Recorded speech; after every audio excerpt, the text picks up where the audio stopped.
En Zouglou, ça réussit toujours. Sam l'Africain remet Isiaka Diaby, le fameux président des victimes, à sa place. Moi je l'ignore. Sinon il est président de victimes de qui? J'ai été clair à la CPI, j'ai dit qu'il n'y a pas de victimes RDR, FPI etc. Il y avait que des victimes ivoiriennes et non ivoiriennes. Que Isiaka Diaby sache qu'il n'est pas président des victimes de quelqu'un. Il n'a pas été élu par quelqu'un. Il y a des figures politiques qui ont fait 7 ans de prison mais qui n'ont rien fait. Ce sont aussi des victimes. Est-ce ce qu'ils parlent aussi en leur nom? La CPI avait besoin des témoins clés. Si tu dis que tu es président des victimes, c'est que tu sais et tu as vécu des choses. Est-ce ce qu'il était en Côte d'Ivoire pendant la crise?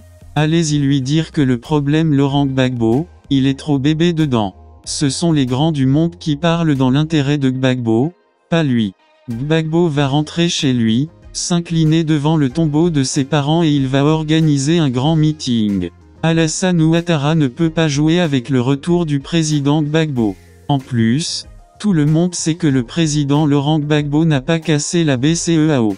Donc, pour moi, c'est juste un jeu politique.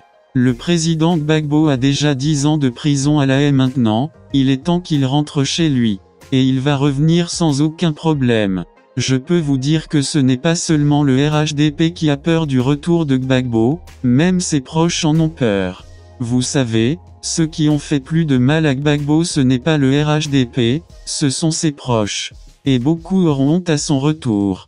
Je peux vous rassurer que le président Laurent Gbagbo reviendra mettre de l'ordre dans sa maison. Je demande à tous les Ivoiriens de se rassembler pour accueillir le président Laurent Gbagbo dans la paix et la fraternité pour aller à une réconciliation définitive. Fin de citation. Mettez en commentaire votre avis concernant cette sortie honteuse du soi-disant président des victimes.